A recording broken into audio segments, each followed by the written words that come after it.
Maestro, ¿podemos activar la cámara? Sí.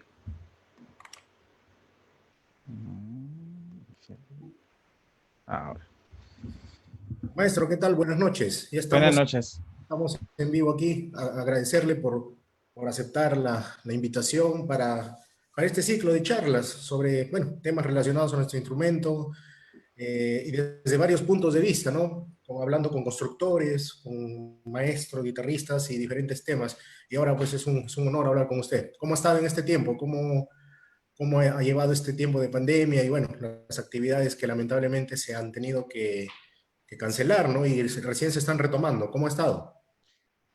Bueno, pues supongo que no muy diferente al resto de los guitarristas y músicos del mundo entero, pues preocupado, pensando, reflexionando, haciendo balance de cómo era el mundo antes de esto y cómo será después y cómo está siendo durante, y intentando sacar el máximo provecho al tiempo, que al final todos disponemos de 24 horas cada día para que cuando, si esto se termina algún día, que esperemos que sí y que debería terminarse en algún momento, porque no hay mal que dure 100 años, ¿no?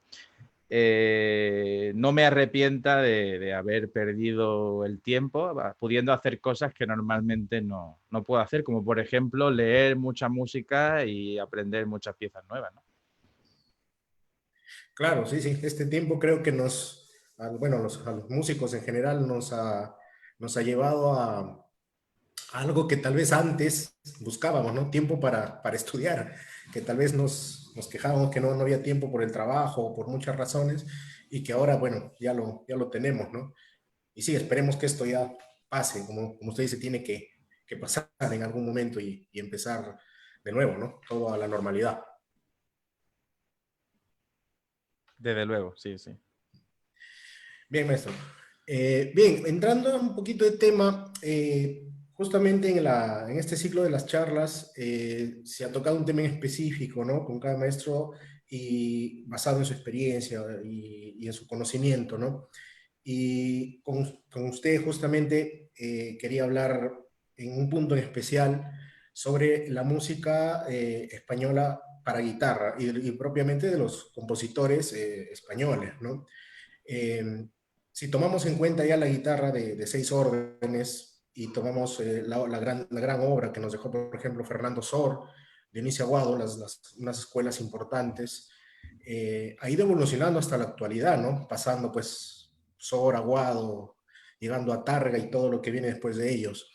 Eh, y ya tomando bastante, incluso el folclore español mismo, las danzas propias, llevándolas a un nivel mucho más alto, ¿no? Tal vez en Aguado tendríamos más presente eso, ¿no? Los fandangos, las danzas, ¿no? Sor nos dio pues un lenguaje más elevado, con elementos propios tal vez de otros instrumentos, las variaciones, los temas y variaciones, ¿no? Las fantasías.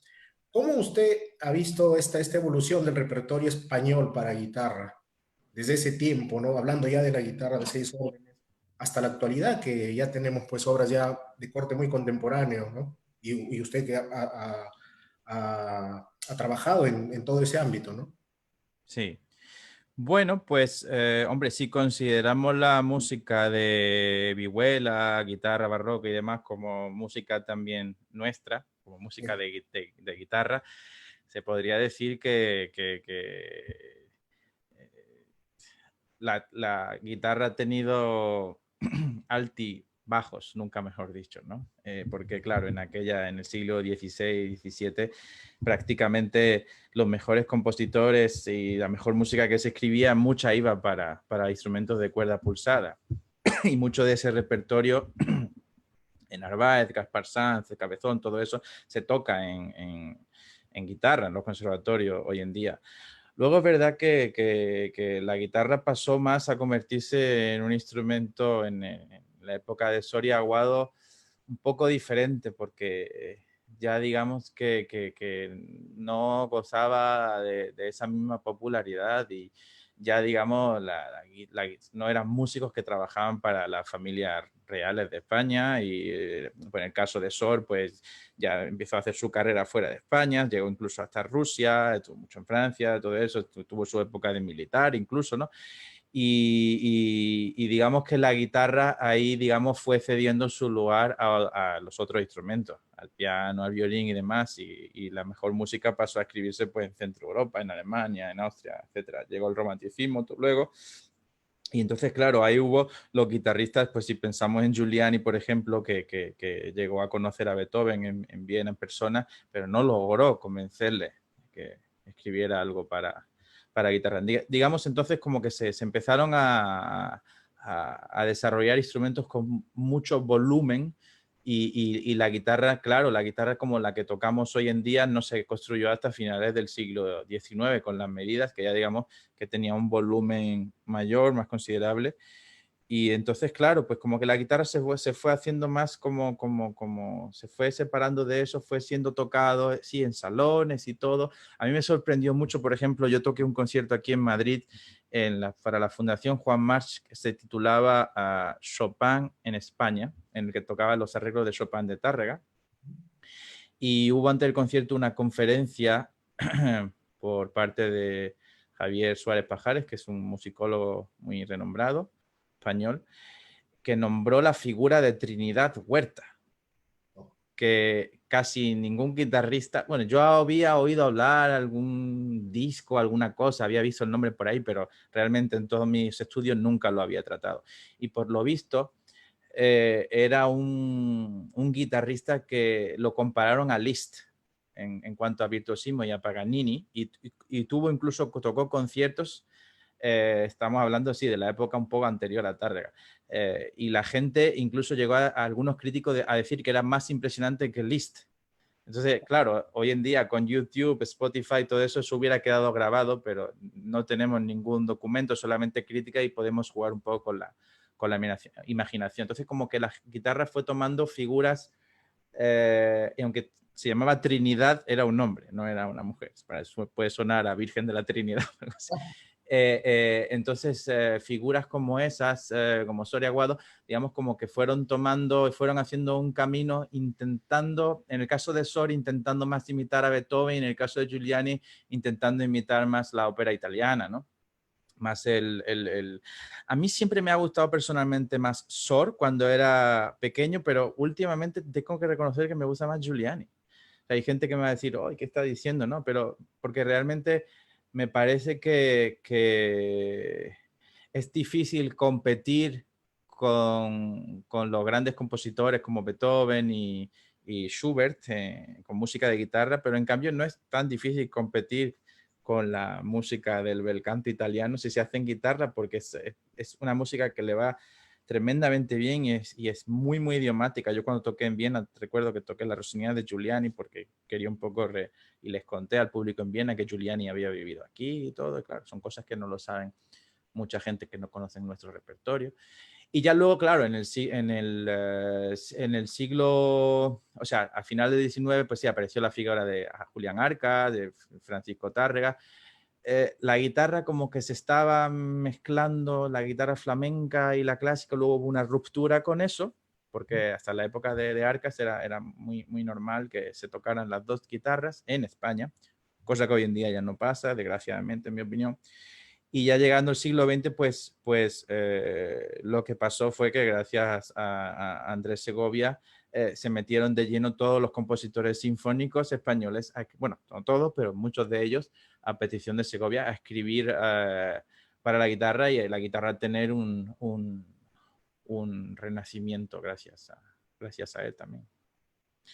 Así que yo diría que ha pasado eso por alto y bajo. Momentos en los que ha estado, digamos, más dentro del mundo de la música, otro momento que ha estado más paralelo, otros directamente fuera del mundo de la música académica, clásica, como la queramos llamar, ¿no? Y hoy en día es complicado. Es que hoy en día, como estamos viviendo ya un mundo tan globalizado y demás, yo diría que estamos en un momento en el que no se sabe hacia dónde vamos a ir musicalmente, por lo menos en España, porque queda un poco todo el legado de Andrés Segovia y de todos los grandes guitarristas de aquí de la historia y demás, pero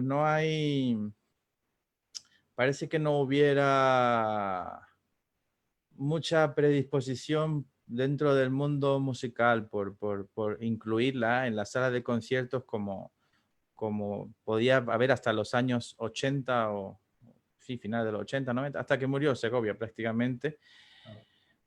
Pero yo lo que no ha cambiado, que creo que eso no ha cambiado, eso ha sido siempre igual en España, es el entusiasmo que tiene el público. Hablo de un público general ya, no de un público de un festival de guitarra en concreto que conoce bien en nuestro repertorio. Ese entusiasmo, porque como me dijo mi maestro Joaquín Clerch, ustedes los españoles llevan la guitarra en la sangre, ¿no? Y no solamente los guitarristas, sino toda la gente. Aquí gusta muchísimo, pero supongo que en Perú también gustará muchísimo. Bueno, sí, la guitarra por autonomía es española, ¿no? Pero se ha desarrollado en todas partes del mundo y con características ya muy propias, y siendo el mismo instrumento, 6 cuerdas, la misma afinación, pero en las manos de un colombiano toma otro aire, toma otro color, en un peruano, un chileno, y eso es interesante. La guitarra es tan versátil que nos permite llegar a esos estilos. Bueno, y retomando lo que comentaba el repertorio, ¿no? Sí, es verdad que ha habido altibajos. Claro, por más que la obra de Sobre era muy elevada, si la analizamos únicamente, o sea, aisladamente, ¿no? Y lo de Giuliani, pues era toda esa espectacularidad que tenía sus obras. Y también incluso en las Rossinianas podemos ver el lirismo y el dramatismo que tenía al transcribir muchas de las áreas, ¿no? Que no necesariamente son rápidas o tiene el virtuosismo de Giuliani, sino es muy dramático eso, ¿no? Muy al estilo de la época. Y eso es interesante ver. Lamentablemente, pues el repertorio de época, el piano y lo demás, como que en esos momentos la guitarra pasó a los planos más pequeños, ¿no? Y la cuestión de sonoridad totalmente. Yo creo que el primero en buscar eso fue Segovia, si no me equivoco, ¿no? Un instrumento más sonoro que llegue a más público, ¿no? Pero le Probando pasó, ahora que has dicho eso, a ver, me acordé precisamente de un amigo mío peruano que toca la flauta. Si no está viendo a Daniel Cueto, le mando saludos desde aquí. Él me contaba cuando éramos compañeros de estudio en Alemania que a la flauta le pasó eso en el romanticismo, que se quedaron sin los grandes compositores. O sea, ellos venían de Mozart, que escribió no sé cuántos conciertos, no sé si son 2 o 3 conciertos, y los grandes compositores, el barroco y todo, Vivaldi, tiene muchos conciertos para flauta, y llegó el romanticismo y fue. Entonces, yo creo que eso es como, incluso si lo trasladamos a la música pop o al rock o algo así, yo creo que son modas, ¿no? De repente un artista se pone muy de moda, un instrumento se pone muy de moda. Eh, yo creo que estaba hablando con nuestro amigo en común, con Arturo Castro, esta tarde, precisamente de la popularidad de la guitarra, por ejemplo, en la época de Segovia, de Yepes, de Julian Bream, de John Williams. Y yo personalmente creo que ellos hicieron carreras tan grandes y popularizaron tanto la guitarra clásica porque la guitarra de rock y de pop en ese momento estaba en un auge increíble. Todos los Beatles, los Rolling Stones, todos los grupos de rock grandes tenían 1, 2, 3 y hasta 4 guitarras, y había una fiebre guitarrística mundial, que eso llegó a todos los países, y era casi una necesidad el tener también, es como cuando el chocolate de repente está muy de moda y tienes chocolate muy barato y luego tienes el praline que tiene bañado con caramelo. Entonces también tienes otro tipo de chocolate, porque el chocolate en general es algo que está muy en boga, ¿no? Entonces, creo que sí, creo que el caso de la flauta también, pues les pasó algo parecido, que de repente bueno, llegó ahí. A nosotros nos pasó más en el clasicismo, porque realmente cuando uno empieza a estudiar guitarra, yo recuerdo cuando tenía 8 o 9 años, mi hermano mayor llevaba ya 1 o 2 años tocando el piano. Entonces, claro, yo veía lo que le daban a él, invenciones de Bach, cosas de canciones sin palabras de Félix Mendelssohn y cosas así. Y de repente a mí me daban Carulli, Carcassi, Sor. Entonces yo decía, no me suena a mí estos compositores. Bueno, me sonaba un poco porque mi padre había estudiado guitarra clásica también y veía sus partituras, pero no era algo que yo, por ejemplo, viera o sea, así como en los grandes conciertos, en la televisión y demás, de orquestas y demás. Entonces, como que sí, como que hubo nombres, pero ya diría yo que en el clasicismo, hasta, para mí la figura de Tárrega, en concreto en España, fue muy importante, fue muy importante. De hecho, además, tú le preguntas a cualquier compositor importante y demás y valoran mucho a Tárrega a nivel musical. O sea, la escritura que él tenía, la intuición, el buen gusto, son cosas que solo solo tienen los genios, ¿no? Y es una figura pues comparable a Chopin para la guitarra, ¿no? Y luego vino la figura de Barrios también en Sudamérica y eso, pero realmente el caso de Tárrega es un caso único porque así de la nada salió alguien con, pues sí, tocado por la varita mágica o por Dios o por quien sea, que sabía encontrar las notas justas que iban bien en la guitarra, algo parecido a Chopin. Yo ayer escuchaba una entrevista del gran pianista Emmanuel Ax que decía que si tú eras pianista había algo en los dedos que necesitabas tocar Chopin porque era realmente de las músicas que mejor les sentaban a los dedos y sin haber escrito realmente otra cosa que no fuera para piano, ha quedado realmente con el mismo peso que los otros compositores que se han escrito para orquesta, para piano, para voz, para cuarteto de cuerdas, etc. Bueno, en Chopin también encontramos hasta en sus estudios una sensibilidad única, ¿no? Más allá del fin pedagógico, vemos una calidad increíble, ¿no? Y sí, yo concuerdo totalmente con usted en cuanto a la figura de Tárrega. Era, lo podemos ver no solo en sus obras originales o los preludios, que son pequeñas joyas, ¿no? Con un romanticismo muy elevado, una armonía muy, muy bonita, pero también la intuición y la visión de enriquecer el repertorio guitarrístico con un libro así de pesado de transcripciones, ¿no? Desde Beethoven, ¿no? Berlioz, Bach, Albéniz, o sea, nos Wagner y legó todo. Wagner, ¿Quién por no hubiera favor. pensado Wagner en guitarra? Si Wagner levantara la cabeza, él siempre decía que Verdi era, o la ópera italiana, era como una guitarra gigante que hacía pum, chin, chin, pum, chin, chin. En fin, esa rivalidad que siempre ha existido entre el norte y el sur de Europa, ¿no? Sí, No, pero históricamente. sí, es increíble, ¿no? Yo recuerdo, no, cuando escuché por primera vez a la fantasía sobre la Traviata, sobre motivos de Verdi, que bueno, se adjudica a Arcas también, pero Tárrega también tiene una versión, ¿no? O sea, yo llegué a Verdi por Tárrega, mi ruta no fue otra, ¿no? Qué Eh, bueno. y bueno, en muchas de esas fantasías sobre óperas que ya venía desde Arcas, creo que en Tárrega pues llegó a la cumbre, me parece, ¿no? En cuanto al desarrollo, a la visión de transcribir Beethoven, Chopin, con una sensibilidad única, ¿no? Sin que la obra pierda pues la esencia con la cual fue compuesta, ¿no? Pero yo recomiendo mucho a los guitarristas. Yo hace poco relancé mi canal de YouTube y estoy subiendo vídeos semanalmente de diferentes obras y hablo de temas guitarrísticos. Y hace poco grabé El Capricho Árabe. Pues sí, es una obra que la ha tocado de forma intermitente. Y como hay veces que los guitarristas nos olvidamos de las joyas que tenemos porque como que ya las tenemos muy, muy escuchadas y muy tocadas y siempre como tenemos la tendencia de intentar ir a buscar como algo un poco más original, menos escuchado y demás. Por eso de que la gente conozca y promocionar nuestro repertorio. Pero yo recuerdo estudiándome la obra para hacer la grabación del vídeo para mi canal de YouTube y decir, llevo tocando esta obra, no sé, casi 25 años, ¿no? Y de repente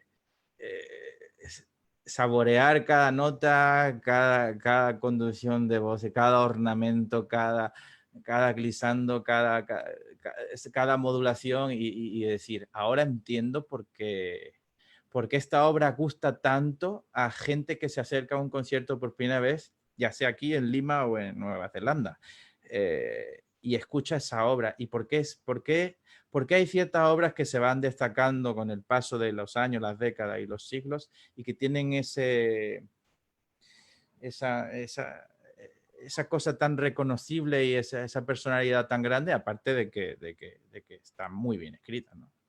Claro.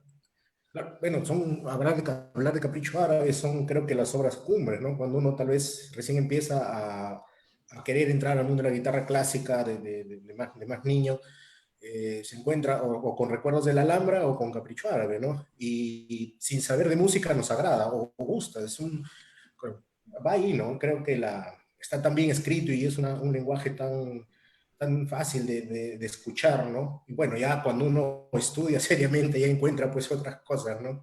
Y es más, concuerdo también que de estudiante leí Capricho Árabe y creo que la entendí ya terminando la carrera, ¿no? Creo que la disfruté más después, ¿no? Cuando uno reestudia la obra, ¿no? Y encuentra pues esos detalles tan bonitos, ¿no? De disfrutar el ornamento, entender también la época, ¿no? ¿Por qué esos glisandos en ese tiempo de Tárrega? Incluso en el repertorio que viene después de él, ¿no? Bueno, con Llobet, con Puyol, con esa moda que hubo de transcribir obras a la guitarra y que quedan muy bien, ¿no? En el caso de Sí, Llobet, luego transcripciones de una calidad increíble, que también sí. enriquecieron mucho el repertorio guitarrístico eh, en general, ¿no? De esa época. Maestro, y en cuanto a este tema, que ya que entramos a las transcripciones, usted tiene un disco increíble de transcripciones en Naxos que he escuchado muchas veces. Eh, ¿Cómo elige usted si va a elegir una obra no original para guitarra? ¿Qué arreglista? Bueno, siempre recurrimos a Tárrega porque, bueno, él tiene un catálogo amplio, ¿no? Pero recurre siempre con qué criterios a tal autor, decide hacer sus propias transcripciones. ¿Cómo elige las obras a interpretar? Pues no, no sé qué contestarte porque realmente yo soy una persona muy, muy intuitiva y a veces he intentado encontrar razones o motivos de por qué he hecho tal o cual cosa en mi vida en cuanto a elección de repertorios, pero me gusta mucho la frase que le dijo el director de la Orquesta Filarmónica de Berlín, Sir Simon Rattle, bueno, ya no es, pero el que ha sido hasta ahora, Sir Simon Rattle, los últimos años, dijo en una entrevista una cosa que me pareció muy interesante, que cuando se encontró con el gran director de orquesta italiano Carlo Maria Giulini, no Giuliani, sino Giulini, suena casi igual, que le dijo, no te preocupes por buscar nuevo repertorio, deja que el repertorio venga a ti. O sea, las obras vendrán a ti. Y muchas veces, si uno se pone a mirar hacia atrás de por qué está tocando una pieza u otra pieza, mira, no sé, mira, tú tienes ahí, por ejemplo, una foto del maestro Barrueco. Yo a veces recuerdo haber escuchado un concierto de Barrueco y me gustó tal o cual pieza y de repente como que sentí la necesidad de, esa pieza me gustó mucho, yo quiero ahora tocarla con mi sonido, con mi personalidad, con mi visión, o con Álvaro Pierri, o con tantísimos guitarristas, pero a veces las razones han sido muy variadas. Por ejemplo, ese disco de transcripciones que hice, yo en aquella época vivía en Düsseldorf, Alemania, y era una ciudad donde se escucha mucha música de Schumann, porque Schumann fue, bueno, la universidad lleva el nombre de Schumann y donde yo estudié, y Schumann fue director de la orquesta de Düsseldorf en su época, y hay una casa museo del piano de Robert Schumann y, y recuerdo que él tiene una sinfonía que se llama la Sinfonía del Rin, la tercera sinfonía, y yo vivía enfrente del Rin, que es un río inmenso, muchísima agua, de los más caudalosos, yo creo que de Europa. Y entonces siempre que salía al Rin a caminar, que es muy bonito, y digo, aquí en este paseo han estado caminando, pues fíjate, los compositores que han vivido en Düsseldorf, Brahms, Mendelssohn, Schumann, y eso que Düsseldorf no es de las ciudades más musicales de Alemania, pero allí te encuentras eso, en cualquier ciudad pequeñita de Alemania tiene una historia tremenda con sus compositores. Entonces recuerdo de que siempre que salía a caminar al río, en mis pausas, porque a mí me gusta mucho caminar en las pausas de estudio, me venía música de Schumann a la cabeza. Entonces cuando decidí voy a hacer un disco de transcripciones, pues en ese caso dije, bueno, voy a ver qué hay de Schumann, y buscando encontré esta transcripción de Stephen Aron, está publicada en Tuscany Publications, y de las escenas infantiles de Schumann, que contiene su pieza más famosa, que es el Reverie. Y, y me puse a aprenderla. Es verdad que al principio no me funcionaba nada guitarrísticamente. Esas digitaciones que no iban para nada con mi mano, con mi forma de tocar, tuve que redigitarlo todo, y cuando venían los compañeros de la clase a escucharme me decían, tú ahí no vas a llegar a nada con este arreglo, esto está muy complicado, no sé qué, pero yo soy una persona muy, muy cabezona cuando se me mete algo en la cabeza, Y seguí hasta que al final la llegué a tocar incluso ha tocado por muchos países la obra, pero la llegué a tocar en la casa natal de Schumann, en Zwickau, en Alemania. Y ese es un ejemplo, pero hay veces que, no sé, me daba, por ejemplo, por ir a la biblioteca central de la ciudad de Düsseldorf, que tiene una colección de partituras inmensa, y ahí me encontré, por ejemplo, los preludios de Gershwin arreglados por Jorge Morel. Otros arreglos, por ejemplo, el arreglo que toco de Granada de Agustín Lara, lo hice yo con una partitura, o tengo luego arreglos de pasodobles españoles de campaneras, que ese lo hice, es muy graciosa la historia. Cuando llegué a España de estudiar en Alemania en 2015, estuve en Málaga 2 años, de donde yo soy, ahora vivo en Madrid, entre, yo muchas veces estoy estudiando en una obra y de repente me viene una obra a la cabeza y no puedo ignorarla, tengo que tocarla. O sea, a mí esos guitarristas que están una hora, otra hora y otra hora estudiándola, yo los admiro mucho porque yo no puedo. A mí me puede la paciencia. Entonces, yo de repente estoy tocando la Chacona de Bach y me viene un paso doble a la cabeza y tengo que tocarlo. O me viene algo brasileño. Entonces, recuerdo que entre pausa y pausa, no sé por qué, me venía la melodía de campanera de este paso doble. Y entonces empecé a sacar la melodía, solamente la melodía, sin ningún acorde ni nada. Y ahí empecé, y sin darme cuenta terminé el arreglo. O sea, lo iba de oído y entonces, claro, la gente ahora me pide partitura de eso y digo, no, si es que eso yo lo saqué de oído y yo ni lo he escrito ni nada. Entonces, cada razón es diferente. Lo bonito es que haya siempre una historia y que, como nosotros somos músicos de conservatorio, que siempre desde pequeños tenemos al profesor que nos guía y nos dice, toca esto, lo que sea, pero está también bien como desde pequeño ya también desarrollar un poco el gusto y la personalidad artística de cada uno, eligiendo, o sea, no eligiendo, dejando que aparezcan, que esas obras vengan a ti. Y de esa forma, pues sí, he tocado muchísimo.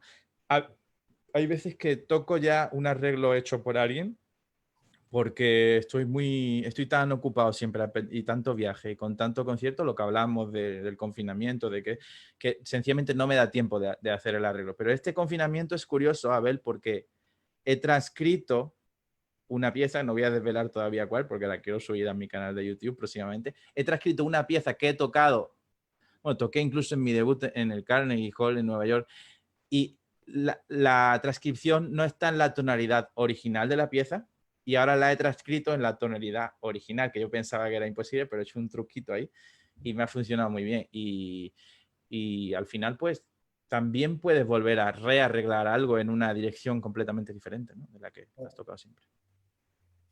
Sí, bueno, justamente era mi consulta porque, por ejemplo, hay mucho, en algunos casos los programas de los conservatorios contienen pues obras originales, ¿no? Para guitarra. Y las transcripciones a veces no están incluidas en los programas de los semestres académicos. Y bueno, se trabajan de manera extraordinaria con el maestro directamente. O sea, en los conciertos sí hay Albeni, sí podemos encontrar Granados u otro compositor, eh, pero no porque se incluya en los programas académicos, ¿no? Y creo que es un punto importante que tener en cuenta, ¿no? Porque la guitarra creo que puede mostrar su versatilidad y es también muy complejo tocar algo transcrito, ¿no? Sin que pierda pues la esencia, ver también el desarrollo técnico, ¿no? Las transcripciones creo que más se tocan son las de Bach, que sí incluye, eso sí están dentro de los programas académicos, pero claro, al llegar a Tárrega, por ejemplo, que sí, yo también quedo maravillado con sus transcripciones y escuchar pues Schumann, Schubert, en guitarra de verdad ¿no? Berlioz, es increíble, ¿no? Ver la magnitud que puede tomar en el instrumento ese tipo de repertorio arreglado para guitarra. Y ahí justo mencionan también bueno, el pasodoble es un género que a mí también me gusta mucho y que me animé a tocar, recuerdo, por una grabación suya de Francisco Alegre, Ah, y qué bueno. como loco busqué la partitura que la pude conseguir por ahí. Y bueno, no conocía la obra de López Quiroga, ¿no? Y llegué a trepar y ver Romance de Valentía y toda la obra. Ahí conocí más, ¿no? Pero Es lo llegué por eso. realmente popular en la música. Cuando yo era pequeño, era la música que yo escuchaba en televisión, la copla, los pasos dobles, las zambras de Quiroga y esos arreglos de Carles Trepat. Carles Trepat es uno de los más grandes transcriptores que hay. Y si vamos, por ejemplo, a la línea de guitarristas españoles como Tárrega, Segovia, Llobet, Trepat, todos han sido grandes transcriptores. Todo. Mi maestro Joaquín Clers también grande transcriptor. Yo animaría incluso, no conozco muy bien la música peruana, bueno, aparte de La Flor de la Canela, de Chabuca Granda y el Bumbas peruano y eso, pero realmente recuerdo en este confinamiento haber, por ejemplo, cuando toqué en Bolivia, me regalaron un libro de un guitarrista que se llama Alfredo Domínguez, Claro. que aquí no es popular en España, pero yo he leído que en Bolivia era como como el de lo más importante o el más importante en el folclore y fue un grandísimo guitarrista. Luego me puso a escuchar sus grabaciones. Entonces, yo animaría también a la gente en Perú a encontrar sus transcripciones de música peruana de cualquier época, porque de cosas que sean populares, que puedan quedar bien en guitarra o que...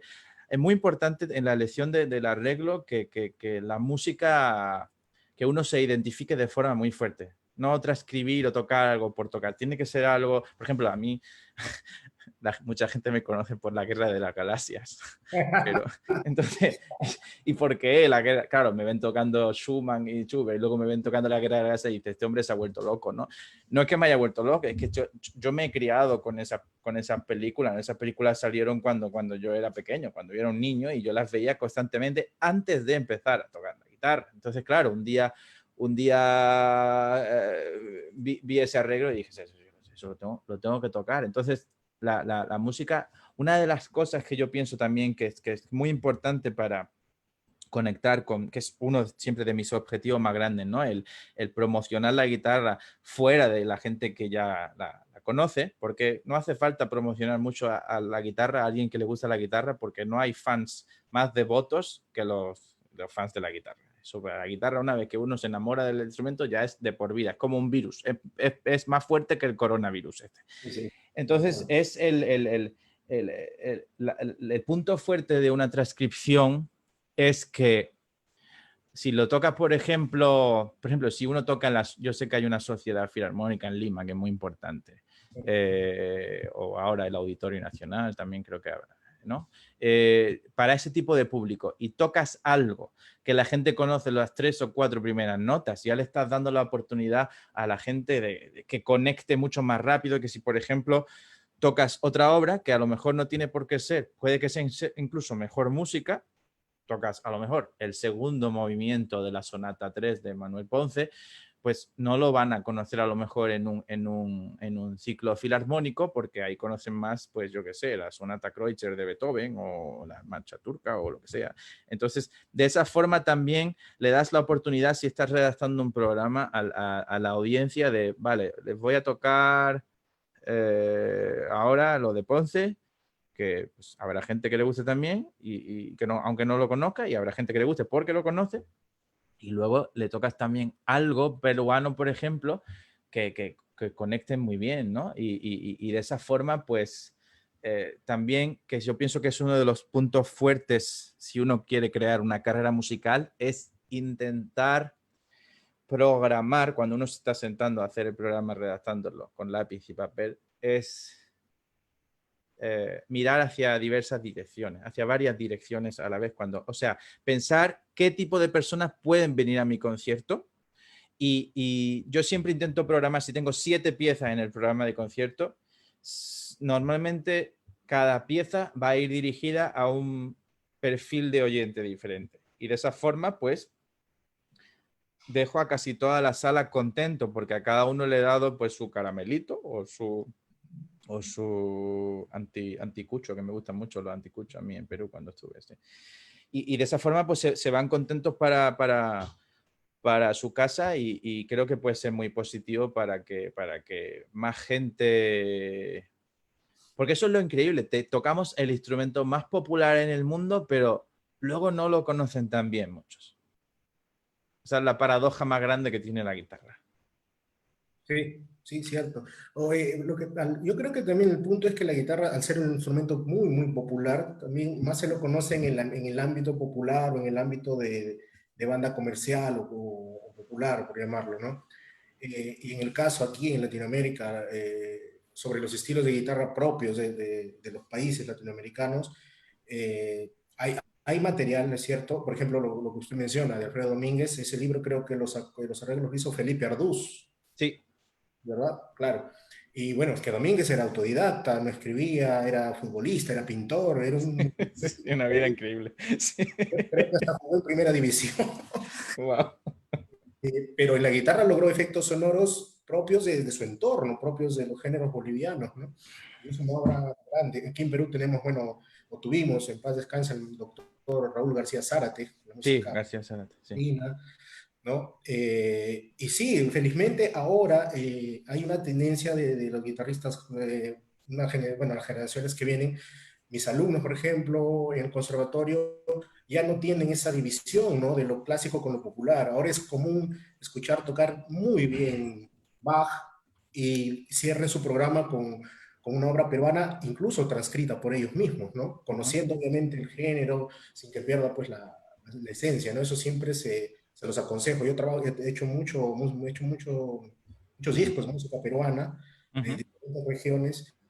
Por ejemplo, ahora, bueno, ya he lanzado un nuevo disco de obras de música barroca peruana, ¿no? Ujú. Y entonces ya me estoy yendo por otro camino también, ¿no? Sigue Claro. siendo peruano, esto es netamente mestizo, pero el formato pues es original para voz, para bajo y todo eso adaptado a la guitarra con un fin de enriquecer justamente el repertorio peruano con un repertorio de otra época, ¿no?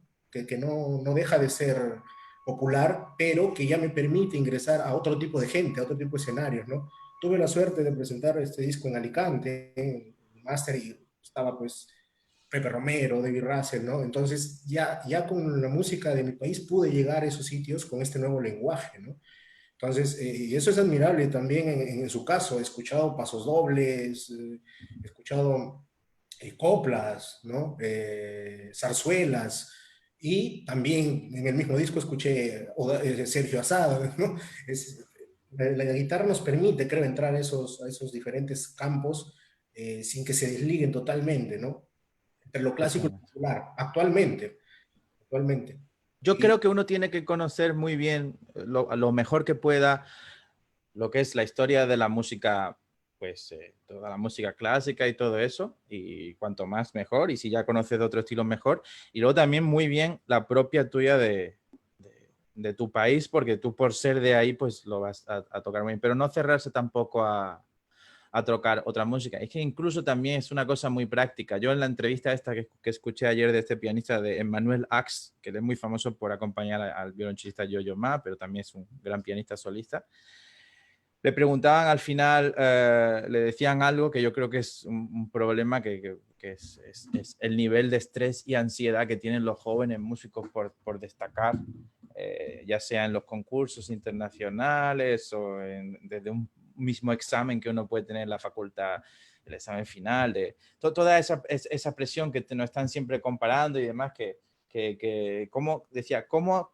¿qué consejo le darías a un joven pianista? O sea, era para pianista, ¿no? Hoy lo estamos haciendo para guitarristas, pero bueno, yo pienso siempre que hay que intentar buscar inspiración en todos los sitios. Y él decía, está muy bien lo de tener paciencia y demás, pero también decía que los tiempos han cambiado y decía, en mi época, en los años 60, 70, estudiábamos en la Juilliard School de Nueva York con el objetivo de ir al concurso Rubinstein o Chopin de Polonia, pues que puede ser como el Francisco Targa de Benicàssim o el GFA en Estados Unidos, y ganar el primer premio, porque si ganábamos el primer premio, pues eso nos abría la puerta de que nos daban conciertos, etcétera, etcétera. Dice, pero hoy en día, al haber proliferado tanto, hay ya en un solo país hay más concursos de guitarra que en todo el mundo en los años 70. ¿No? Antes había el Radio France, el Tárrega y cuatro más y ya está. Entonces, decía, lo que hoy tiene que hacer la gente, y estoy totalmente de acuerdo con él, es intentar ser lo más abierto posible musicalmente y artísticamente. Él decía el ejemplo, por ejemplo, decía, si tú vives en Nueva York y tu vecino baila, yo qué sé, ballet o hace incluso, ¿cómo se llama eso? Break dance o hip hop dance o no sé qué.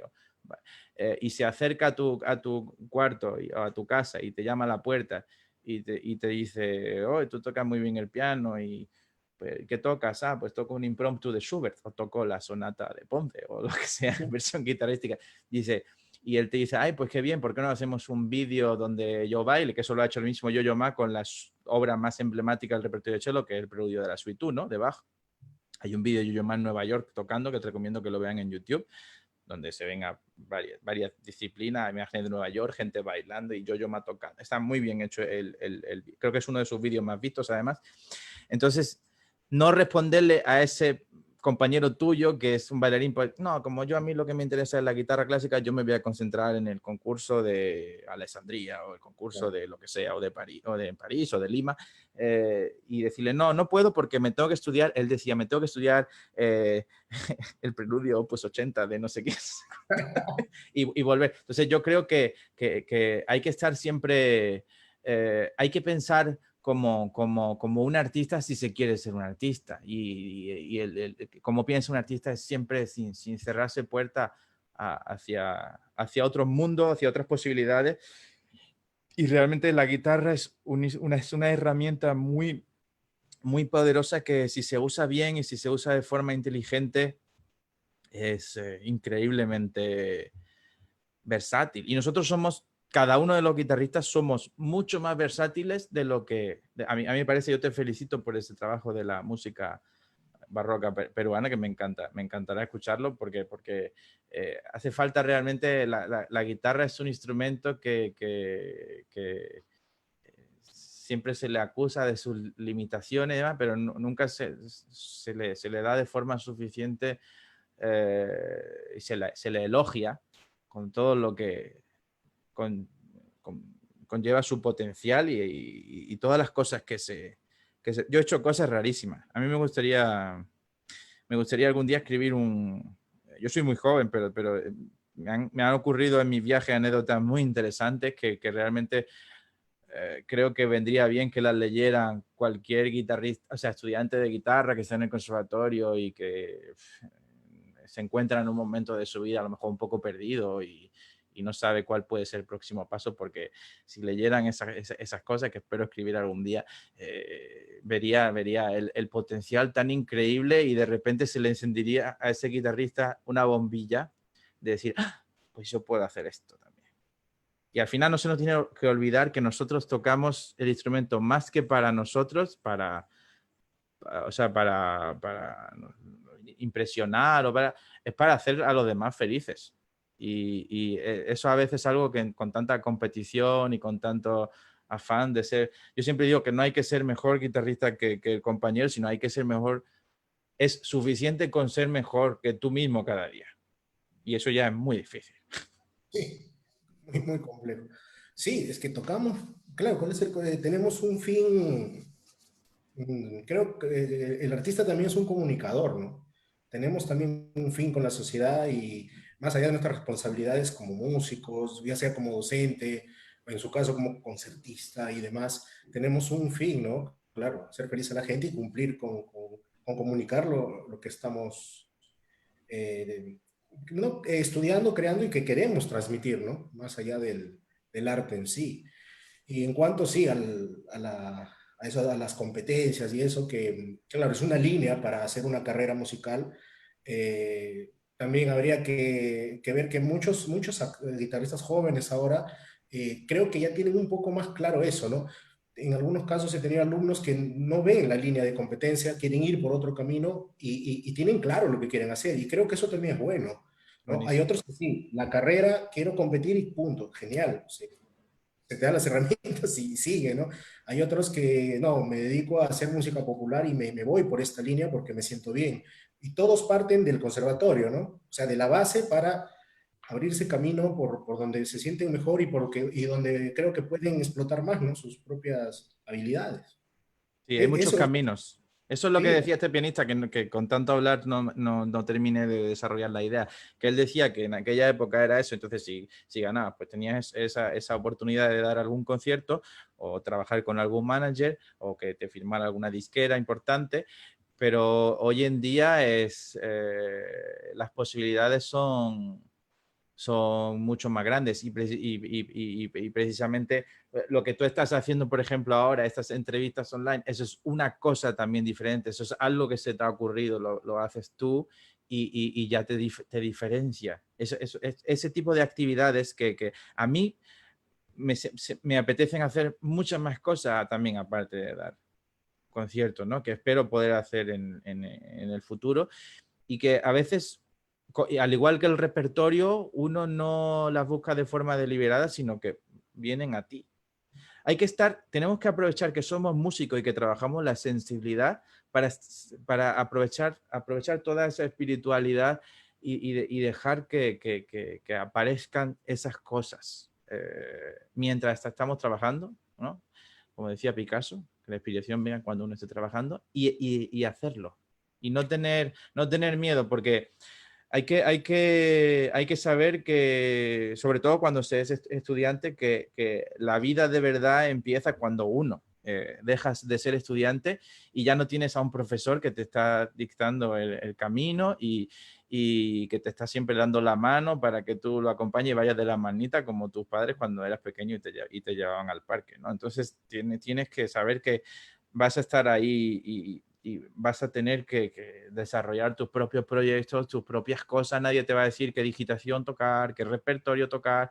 Ya vas a ser tú el que decide, pues de todas las fantasías de Sor, cuál toco y por qué, ¿no? ¿Y por qué? Porque la vida al final tiene el tiempo que tiene y uno tiene que elegir muy bien en que no lo puedes tampoco tocar todo, ¿no? Entonces, yo que siempre soy una rata de biblioteca, estoy siempre leyendo música, pero al final me doy cuenta que aunque se me dé muy bien leer y aprenda rápido, pero no lo puedo tocar todo. Entonces, hay que ser también, llega un momento en la vida que te va volviendo selectivo y demás, y tienes en ese proceso tienes que estar muy abierto a evolucionar como artista. Me parece una de las cosas más bonitas también como músico, esa evolución como artista en general. Sí.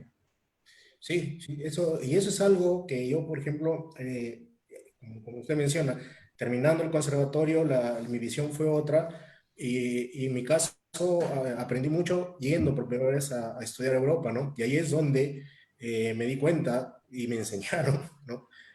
A elegir el repertorio que va con uno mismo, ¿no? Que vaya con el gusto, con mi capacidad, con mi habilidad. No todos tenemos el mismo talento, no todos tenemos la misma sensibilidad. Entonces, aprender a escoger el repertorio que va con uno mismo y con el cual se siente cómodo, creo que es lo que nos va a traer el mejor resultado en un escenario, ¿no? Y eso ya luego de muchos años ya pude entenderlo y ponerlo en práctica, y ahora pues se lo puedo transmitir a otros, ¿no? Porque es algo que no, al menos a mí como estudiante no se me dio esa información, ¿no? O sea, era cumplir, era un sílabo, un repertorio que muchas veces me costaba mucho porque no estaba todavía preparado para esa obra, para ese estudio. Entonces, ahora sí, terminando el conservatorio, uno ya tiene la facilidad o la libertad de elegir lo que toca, y qué mejor que elegir algo que vaya con uno mismo, ¿no? Tal vez en mi caso, pues siempre medio programa clásico y la segunda mitad barroco peruano, que es algo que va conmigo y que quiero mostrar además, ¿no? Que es el trabajo que, como todos quieren mostrar su trabajo y llegar a un resultado, ¿no? ¿Dónde estudiaste tú en Europa, Abel? Yo estudié en Alicante, hice Ah, en el máster. Alicante. Ah, qué bueno. Con todos los maestros ahí, ¿no? Qué bien. Polo Y, Det y todo, ¿no? sí, con todos. Y ahí, Qué bueno. pues, como es poco tiempo, es mucha información, ¿no? Es una Sí. experiencia muy, muy bonita, pero, o sea, pero ahí en el transcurso no se puede aplicar nada. O sea, es una semana con un maestro y a la semana siguiente querer aplicar todo no se puede. No Entonces sé si, era, no sé si coincidiste con mi amigo Joe Ott o no, tú eres de otra yo soy convocatoria. un año antes que yo Ah, vale, vale. ¿Y te enseñaron a hacer paella en Alicante o no? a comer A paella, co- como, a comer Bueno, paella. no da tiempo a todo. Fernando Sor ya quita mucho tiempo, y Giuliani. Con las clases y la paella y la cerveza no hay tiempo para nada más. Solo es Sí, estudiar mucho. hablando de repertorio de Alicante, el Tempo di Sonata de Óscar Esplá, ¿no? Que el conservatorio pasa que es muy difícil de tocar. Yo la leí en este confinamiento, me parece un obrón. O sea, y no se toca. O sea, dicen que no tenemos repertorio, pero de repente te sacas ahí como obras maestras que todavía no. La tocó Ignacio Rodes, la tocó mi compañero Pedro Mateo, que es profesor en Mallorca ahora, pero poco más que yo haya escuchado. Nos contaron la historia de esa sonata, justamente el maestro Rhodes, ¿no? Ay, Del tema. ¿cómo es la historia? Me interesa. Sí, sí, bueno, era algo general, que era original para arpa, ¿no? Ajá, No, creo que se la dieron a Nicanor Zabaleta sí. y, ¿sabes qué? Esto es más para guitarra, no, no la tocó. Ah. Segovia tuvo acercamiento a la partitura, pero algo Es que es pasó. muy difícil de leer, ¿eh? También. Yo nunca he visto, conozco la obra, la he escuchado, pero no he tenido acceso a ver el Sí. papel. Se la escuché al maestro Ignacio Rodes y bueno, Esplá pues ahí demuestra mucho, ¿no? Su capacidad, pero sí sé que es muy complicada, muy complicada. Muy mediterránea, a mí me recuerda mucho también a Federico Mompou, a toda esa música así tan del Mediterráneo, ¿no? De toda Cataluña, Valencia, toda Andalucía, las Baleares. Suena un poco a Mallorca también. Yo recomiendo para el que sea valiente y le guste la lectura a nivel ya Champions League, que se la lea, sí. No, es compleja, compleja. Y bueno, ahí bueno, el máster, pues la visión cambió totalmente, ¿no? O sea, llegar allá y ver guitarristas de tan alto nivel y, y en las habitaciones escuchar a uno por acá que es un virtuoso, al de acá que es más virtuoso, al de la habitación del frente que es más todavía, entonces era estudiar y sacar lo mejor de uno, ¿no? Y ahí aprendí mucho, ¿no? Y algo que también rescato mucho de esa experiencia es que estos guitarristas tremendos, mis compañeros, eran los primeros en apoyarme, por ejemplo, ¿no? No hay rivalidad, ellos están tan seguros de su talento que son los primeros en aplaudir cuando uno está en un escenario, en dar tranquilidad, en apoyar, y eso es algo que se valora mucho, ¿no? Y que siempre transmito eso, ¿no? A los que me preguntan o a mis alumnos también. Es una experiencia muy bonita. Y ahí aprendí justamente a esto de elegir bien el repertorio y el que va con uno mismo. ¿No? No siempre la obra más espectacular me va a hacer quedar bien, o cualquiera, ¿no? Tal vez puedo quedar mejor con un movimiento lento, pero muy bien trabajado y sobre todo que puede entenderlo, ¿no? Que es lo que usted comentaba hace un momento. Totalmente. Sí, David Russell, la primera vez que me dio clase a mí fue en el festival en Linares, en la ciudad natal de Andrés Segovia, en Andalucía. Recuerdo que eh, decía que donde se ve realmente si alguien domina la guitarra es en lo lento, no en lo rápido. Que tiene un control del legato, que tiene un control de las voces, que tiene un, un control del fraseo, que se ve realmente que ha escuchado a grandes cantantes de todo tipo. Se puede Sí, aprender de cualquier cantante, ¿no? Porque al final, si hablamos de música, lo más natural es cantar. Es lo primero que hace un niño que llora, que se puede parecer a cantar, ¿no? Pues puede ser, no puede ser el canto quizás más celestial, pero dijo eso, ¿no? Lo recuerdo. Si uno, por ejemplo, escucha el Andante y Rondó aguado. en la de Aguado, eh, siempre pensamos ay, es una obra virtuosa con los ligados, las escalas, la famosa escala que deriva en arpegios, todo eso. Pero realmente, ¿y quién toca la introducción bien? Claro. ¿Quién le da toda esa profundidad casi beethoveniana que consigue ahí Aguado? ¿Quién hace los silencios bien? A mí me llama mucho la atención el Opus 9 de Sor, el último silencio que hay antes del último acorde, o sea, antes de que empiece el tema, ti, pa, pom, po, que hace tin, ti. Yo veo a todo el mundo apresurado porque ya venga el tema. Parece que estás en McDonald's esperando a que te den la bolsa con el Happy Meal y el Big Mac, por favor, que me tengo que ir ya, que me están esperando.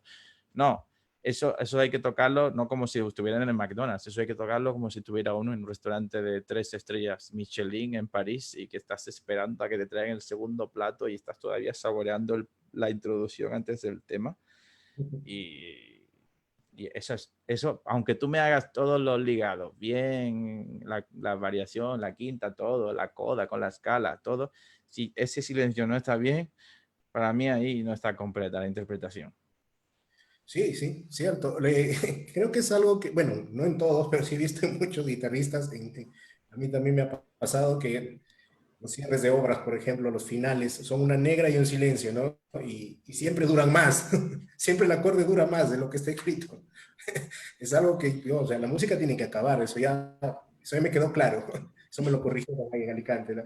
Me dijeron, acá hay una negra y yo le puse un calderón no sé de dónde y quedó, pues, ¿no? Creo que es una moda entre los guitarristas, no respetar los silencios. Como no respiramos, tal vez, no somos flautistas, no somos cantantes, creo que a veces no. Es muy difícil, ¿eh? Mira, yo cuando toqué para Barrueco la primera vez en Koblenz, le toqué, yo estaba hablando de hace 10, no, más, 14 años. Yo le toqué invocación y danza porque creo que era que los concursantes que pasábamos a la segunda ronda del concurso del premio era una masterclass con él o algo así. Y eran todos guitarristas que ahora tienen nombres importantes, Kyuji Park, Artyom Nerboyev, no sé si Irina Kulikova también. Y yo toqué también ahí y le toqué invocación y danza. Y me dice, cuando llega la parte después de los arpegios, que llega la escala final, esa, antes de la danza, me dice, Rafael, dice, eso que tú tocas parece un campo papa, me dice. Dice, eso está todo revuelto así, eso tú tienes que... O sea, realmente sí, a veces es muy importante eso me hizo pensar mucho, ¿no? Ahora tengo que tocar mi próximo concierto Invocación y Danza, pues ya estoy yo pensando que aquello tenga su estructura, no sé qué. Ya luego me aprendí a tocar de Rodrigo, cosas, pero incluso cuando toco el concierto de Aranjuez, que lo llevo tocando toda mi vida, ¿no? Siempre intento, o sea, uno intenta familiarizarse con el texto lo máximo posible, pero ya luego le metes tu... Pero yo creo que uno de los errores más grandes que he visto es que la gente quita la partitura muy rápido. Yo, por ejemplo, como tengo el defecto de que tardo mucho en aprenderme piezas de memoria y luego ya se me quedan de por vida, pero tardo mucho, algo que estaba trabajando en este confinamiento para aprender más rápido. Tengo memoria a largo, no a corto plazo. Siempre estoy con la partitura delante, prácticamente hasta que la toco en concierto, incluso el mismo día del concierto. Y entonces como que veo muchas veces todo eso, la estructura, el silencio, no sé qué, las partes, todo. Entonces eso es muy, como que es muy peligroso eso de quitar la partitura y decir, no, yo ya me la sé del disco, que se la escucho, o ya no es el disco, ahora es el YouTube o el Instagram. No, ya la escuché en Instagram. Primero que en Instagram los vídeos duran un minuto nada más, ¿no? A menos que pongan. Entonces hay que tener mucho cuidado con eso porque luego vienen los primeros conciertos con orquesta y los directores de orquesta se enfadan mucho con nosotros. Dicen, los guitarristas no sabéis, hacéis cosas muy raras con el ritmo y todo. Entonces no, hay que ser Sí, más estricto. ese es un tema que se trató en Alicante y que tengo aquí pautado que se lo quería consultar sí o sí, ¿no? Bueno, comentarle que justamente Kyuji Park fue el año que yo fui al máster, ella fue mi compañera Ay, qué bueno. y ella estaba en la habitación del lado, escuchando, Wow. Y tiene un escuchando, guitarrón además. no, sí, una Daniel Frederick Eso increíble, suena como un piano. Sí. y ella que no para de tocar, no, pero, o sea, Kyuji como persona también es muy sociable, muy amable. Sí, muy linda ella, sí, sí, sí. Muy simpática. Eh, Maestro, usted ha tocado prácticamente más de 30 conciertos o 30 conciertos con orquestas sinfónicas, filarmónicas importantes. Y recuerdo que este fue un tema en ese año, en el curso, ¿no? Del comportamiento del solista, del guitarrista con la orquesta y con el director, ¿no? Bueno, se nos dieron algunas pautas, ejemplos. Eh, ¿qué nos podría aconsejar cuando nos enfrentemos a una orquesta sinfónica como guitarristas? Independientemente de la obra, ¿no? Y cómo presentarnos ante el director o cómo manejar esa situación de tensión. Hmm. Mira, yo recuerdo cuando estuve de jurado en el concurso de Benicassim la última vez, que los participantes tocaban muy bien en la primera y segunda ronda solo, pero cuando llegaba la orquesta estaban, o sea, sabían la pieza, el concierto del Sur o el de Aranjuez o el que fuera, o el de Bacariz, pero no interactuaban con la orquesta, eh, ni con el director. O sea, era como que estabas escuchando dos entes diferentes, la orquesta y el director y, y la guitarra. Pero la guitarra podría haber estado perfectamente en Australia y la orquesta y el director en Benicassim. O sea, no había realmente Y entonces yo recomendaría primero, antes de tocar con una orquesta, hacer mucha música de cámara. Eh, y luego incluso hacer transcripciones y no solamente hacerlo. Si hago con violín, hago Paganini. Y si hago con flauta, hago la historia de... No, esas cosas típicas que si hago no sé qué, o sea, tan previsibles no, o sea, como incluso arreglar. Aunque sea el arreglo malo, da igual, aunque solo se toquen de un acorde de 11 notas, se toquen 3, da igual, pero tocar otra música, ¿por qué? Porque cuando tú tocas, por ejemplo, como he hecho yo, arreglos de piano con violonchelo, guitarra y violonchelo, ya no tienes el típico pum, chan, chan de la guitarra de Paganini que siempre es igual. Y tienes pues arabescos, tienes arpegios, tienes cosas, tienes de repente un silencio con un calderón. Entonces tienes muchas cosas que se asemejan al trabajo de un director de orquesta. Porque ahí tú estás haciendo de director de orquesta con la orquesta, porque el violonchelo o el violín o lo que sea está haciendo su voz como si fuera una cantante de ópera y tú estás ahí esperando y de repente tienes que entrar, pum, con la orquesta. Entonces tienes que tener ciertas nociones de interactuar con otros músicos, saber trabajar las entradas, todo eso.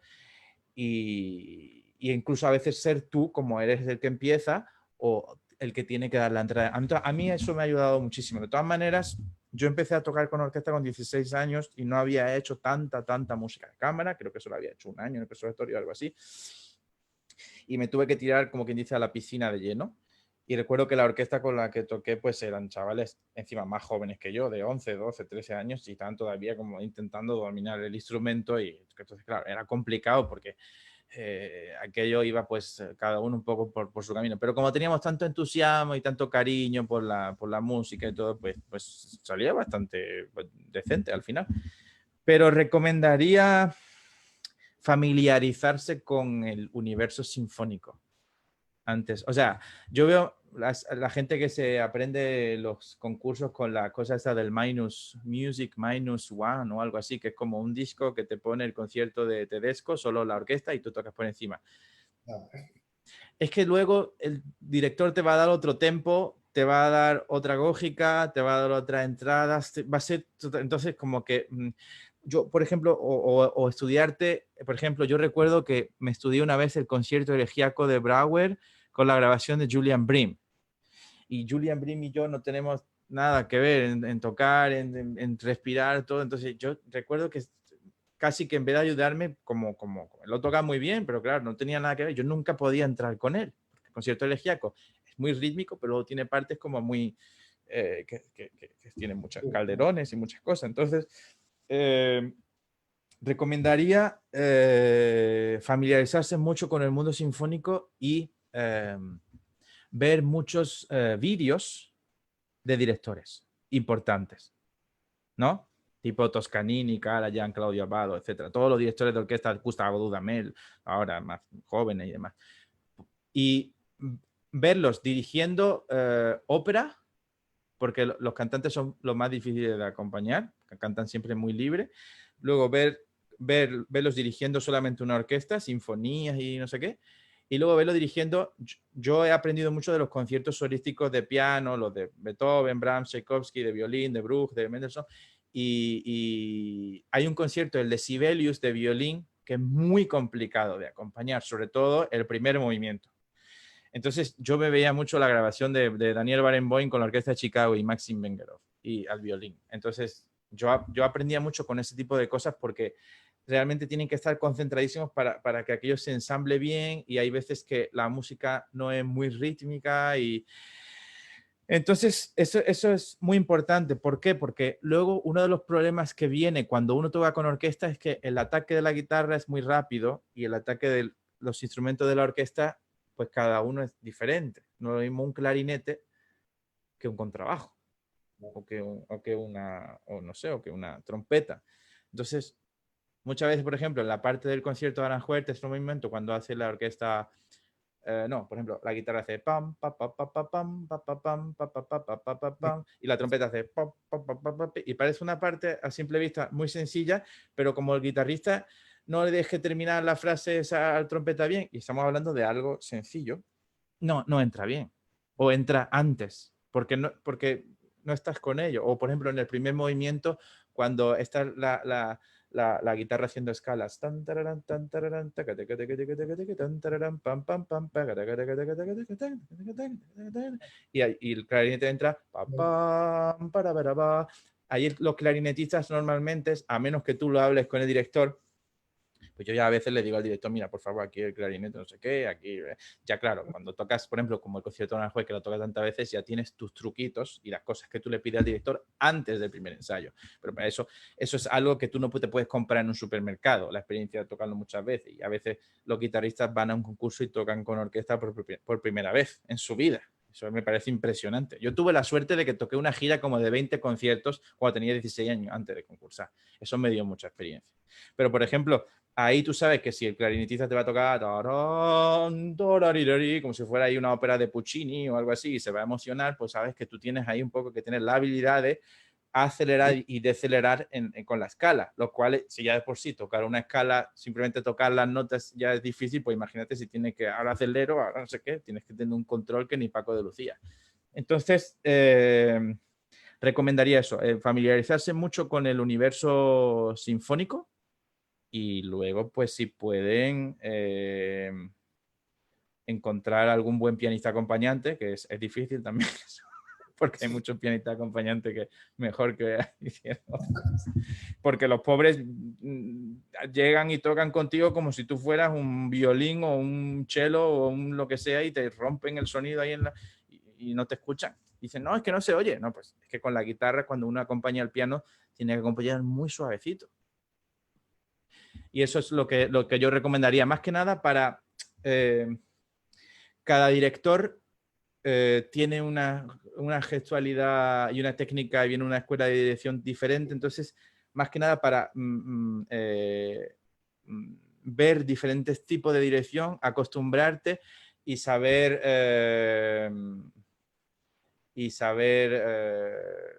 un poco cómo son las diferentes opciones de dirigir y que luego cuando uno llegue y no sabes qué director te vas a encontrar, pues ya tenga, digamos, suficiente experiencia como, pues todo ayuda en esto de la música. Como si te aprendes una fantasía de Sor y antes de tocar esa fantasía de Sor te has tocado todos sus estudios, aunque sea para ti. Llegas con un bagaje diferente, ¿no? Sí. Sí, es importante, ¿no? Porque normalmente esa experiencia con la orquesta, que normalmente nos llega pues ya ya con una formación, ¿no? Sólida. Un concierto no es difícil perdón, no es fácil de leer con una base no tan sólida, ¿no? Entonces, sí es importante saber eso, ¿no? Cómo presentarse ante un director con la orquesta, qué conocer, lo que usted comenta, ¿no? De esos detalles.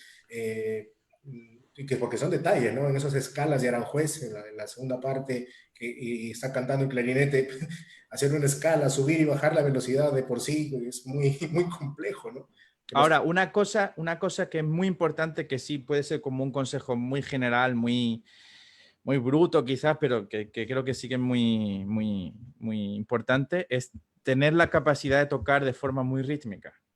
Porque al final, cuando un director está haciendo así, pam, pam, pam, pam, pam, pam, pam, pam, toda la orquesta está tocando pam, ta, tan, a este ritmo, y de repente si un guitarrista que no sabe hacer eso, pues ahí va a tener bastantes problemas. O sea, como las partes que sean muy rítmicas, intentar hacerla lo más rítmica posible, porque cuando uno está tocando con orquesta, el tema de la dinámica y demás, ahí no se puede tocar ni tan piano, ni tan fuerte, incluso amplificado.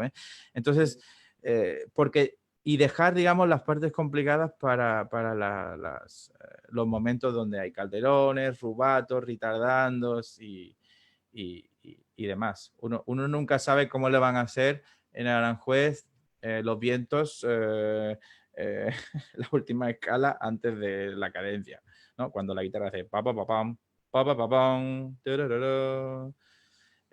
algunos te lo hacen más rápido, otros te lo hacen. Eso es. Al final, yo a veces que toco mucho concierto de Aranjuez, por ejemplo, me vuelvo un poco loco porque cuando ya me habitúo a cómo lo hace una orquesta, un director, a la semana siguiente lo estoy tocando con otra que totalmente. Y es como que me tengo que volver a probar el traje, la camisa y todo cuando ya veía que esa me quedaba bien, ¿no?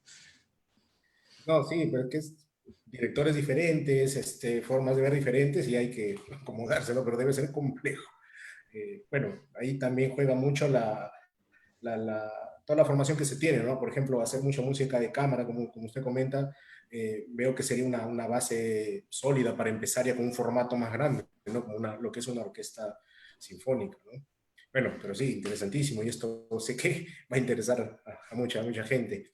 Maestro, un punto final que le quería consultar, y ya que hablábamos justamente con que un pianista, pues cuando acompaña nos opaca con el volumen, ¿no? Y hablamos de la guitarra de Kyuji.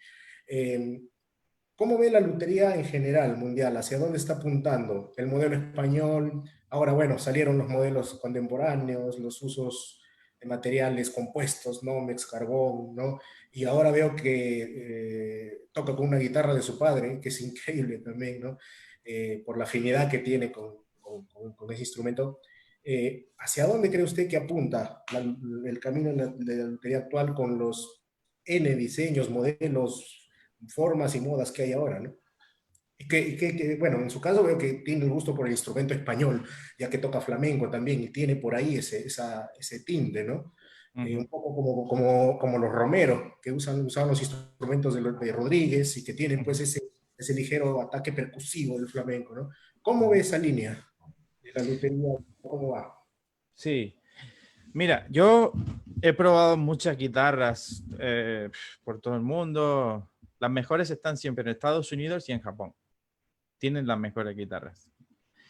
A veces, desgraciadamente, no se las dan a los mejores guitarristas, pero tienen una colección de guitarras brutal. O sea, en cualquier ciudad de Japón, bueno, no solo Tokio, y en Estados Unidos también, todas estas tiendas que hay por California, eso, o sea, es impresionante. Entonces, eh, hay una corriente, yo mismo tocaba en mi época, cuando concursaba, tocaba una guitarra australiana de construcción tipo Smallman, de La TEC. fibra de carbono y la tapa muy fina y sostenida por esas láminas de fibra de carbono que parecen como bolsas de basura negras, como láminas de bolsas cuando uno las ve con el espejo dentro. Luego toqué con guitarra de Conor, que digamos que es una cosa entre la guitarra de mi padre y la Natec, ¿no? Es entre una guitarra pues así como de sonido ancho pero todavía con un poquito esa reminiscencia del sonido español o influencia del sonido español.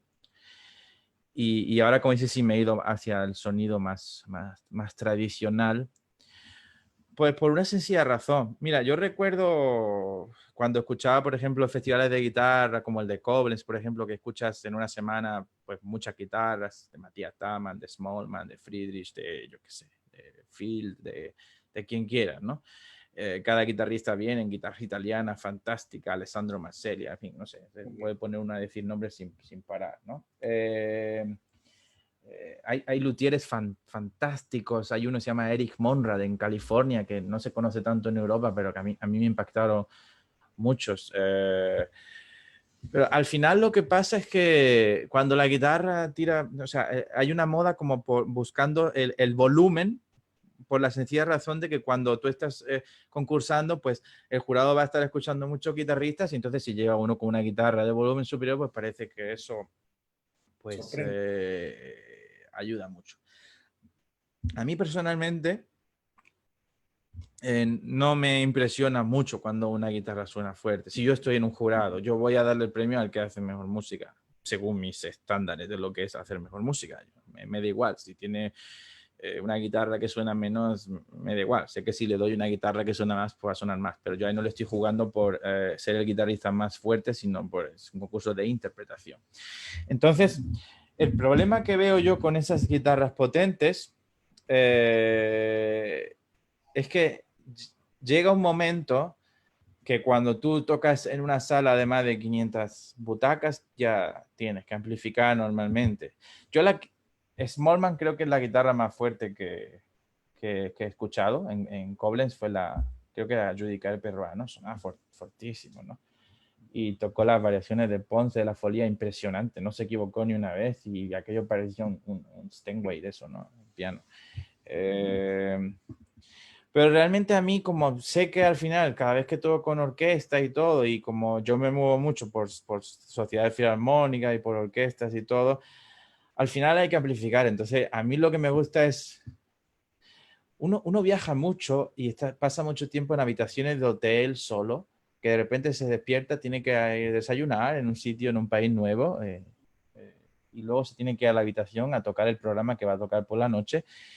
Y ahí no me está escuchando nadie, ahí toco para mí. Entonces, a mí me gusta una guitarra que ahora mismo, en este momento de mi vida, en el que puedas traer todas esas sonoridades y en que la guitarra casi me enamore a mí, me seduzca a mí.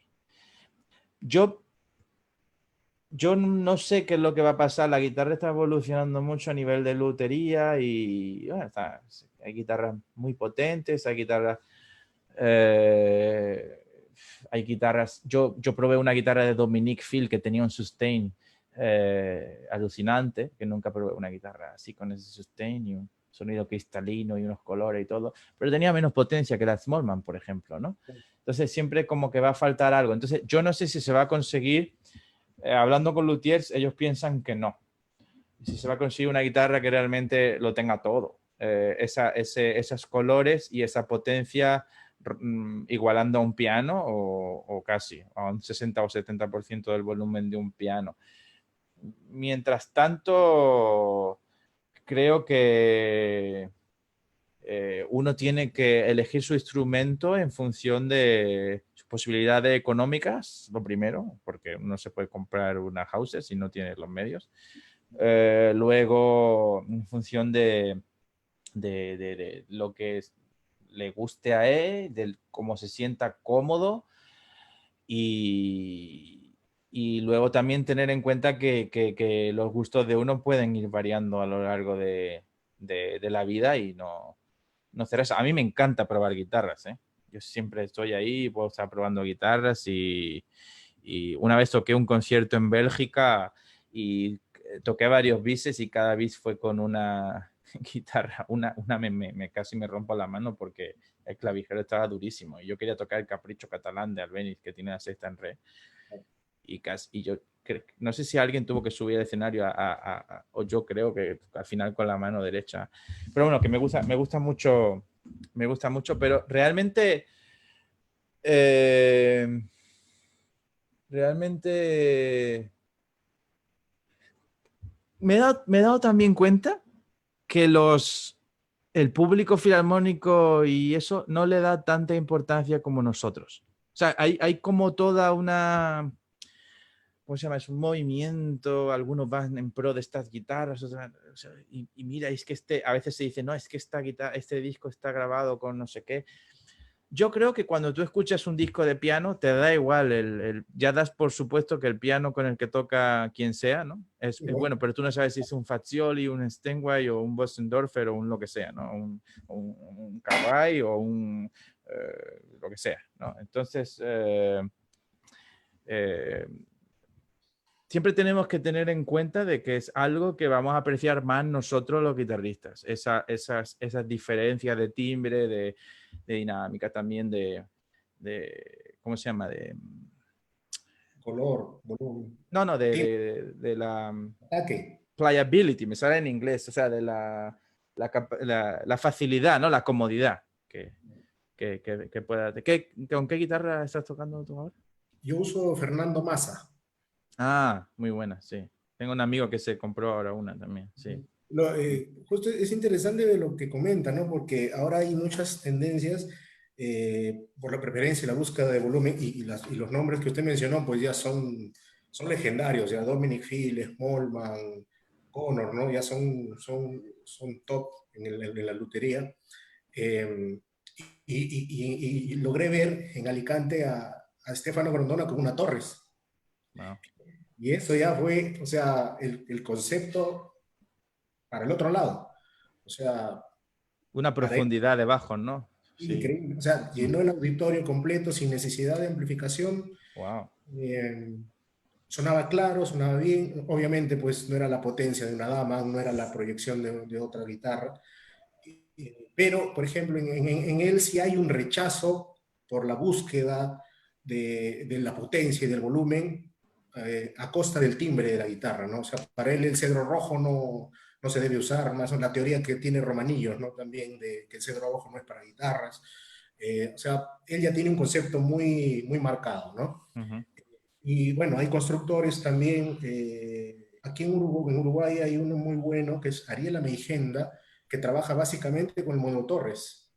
Y él ha logrado guitarras con una calidad muy buena. Eduardo Fernández dio un concierto con esa guitarra, la usa, y, y no encuentran mejor opción que Torres, ¿no? O sea, el sonido tradicional y que tiene, bueno, cierta potencia, cierta proyección y va más a la calidad, ¿no? Y está la otra tendencia también, los que buscan pues la proyección, la potencia, la guitarra pesada, ¿no? Ese ataque tan grueso.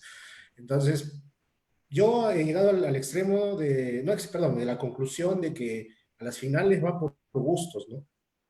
Creo que uno cae donde su gusto lo guía. De estudiante uno busca la potencia, porque a veces las guitarras normales o no tan caras no suenan mucho. Genial, llegué a la fibra de carbono, ¿no? Y justamente de Fernando Massa. Pero pasó un tiempo, llegué a España y ese timbre ya no me convencía, ¿no? Ya quería regresar al otro, ¿no? Y bueno, y ahora tengo de este constructor también, pero un modelo de madera pura, ¿no? Y que tiene un sonido ya más tradicional, ¿no? Ujú, ujú. Entonces, me siento cómodo y creo que va más por ese lado, ¿no? Como usted dice, buscar lo que a uno le guste, lo que esté al alcance también de uno, ¿no? O sea, el que quiere tocar con el color de Hauser, bueno, ojalá pueda, pero hay para todos, creo. Y muy importante también si uno toca con guitarras potentes. Yo a veces sigo tocando, conservo mi Natec todavía, a veces la toco, ¿no?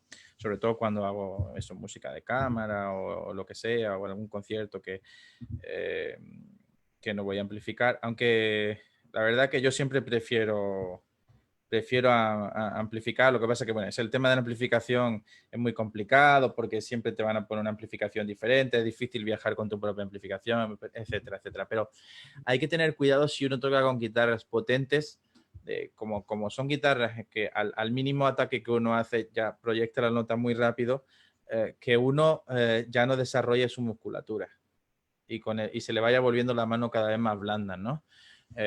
Porque al final te das cuenta de eso, que si vuelves a una guitarra tradicional, como que tienes que trabajar más la musculatura y eres mejor guitarrista en realidad, porque estás buscando, digamos, extraer el mismo volumen que con la otra, con una guitarra de menor volumen.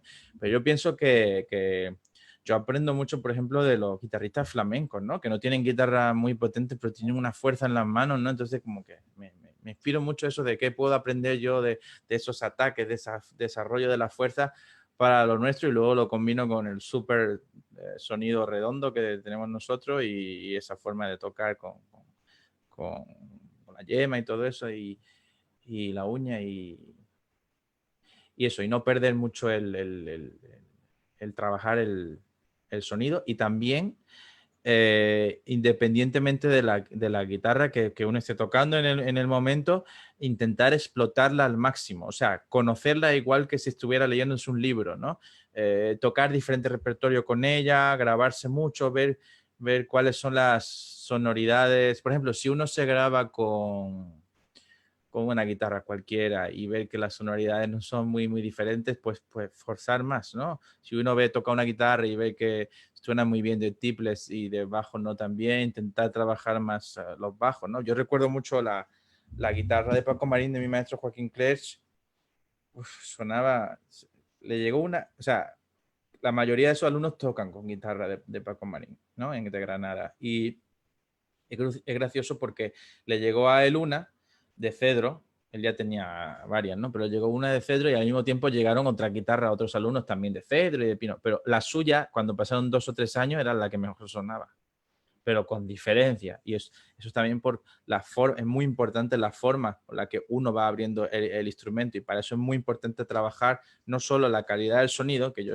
es algo que yo veo que hemos mejorado mucho en el sonido limpio, redondo y demás, pero a veces a costa de perder un poco de fuerza y demás que tienen los grandes pianistas, ¿no? O violinistas, ¿no? Tú ves a alguien tocando un Stradivarius, un Guarnieri, un violín bueno y están ahí con el arco ahí, una fuerza, ¿no? Y sacando sonido increíble. Entonces, eso también, porque hay veces que te puede parecer que una guitarra no tiene, que aquí se le acabó el potencial y las guitarras son como las personas que son inabarcables, ¿no? Entonces hay que estar siempre ahí, cada día un poquito, descubriendo. Lo cual, recuerdo escuché a Odair Asad que cuando fue a Alicante llevó una Conor que usa y le había puesto una cinta a la tapa, al orificio, al soundboard. Y le preguntaron por qué no lo usa, ¿no? Lo que pasa es que parece, o sea, yo no tapo el agujero porque me parece que no estoy tocando lo suficientemente fuerte para afuera, ¿no? Le había puesto una cinta encima porque él pensaba que no, como él se escucha, por ese orificio uno se escucha más, él pensaba que ya no tocaba con suficiente fuerza para el público. Y le ha puesto una cinta blanca encima, a la Conor, lo peor, ¿no? A mí me Entonces sí, gustaba tenerlo siempre abierto porque o sea, hay veces que toca uno en sitios con mala acústica y demás y a veces se escucha un poco mal y de esa forma, pues, aunque tocara flojo, sabía el color más o menos que estaba.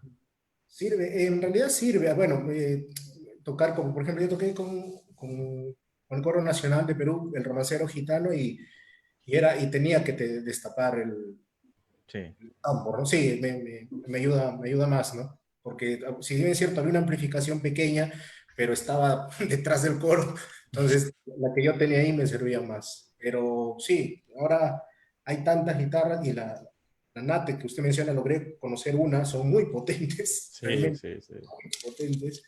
Y Pero ¿sabes lo que pasa, Abel? Que el único país hasta ahora que yo he visto que no hace falta amplificar es Japón.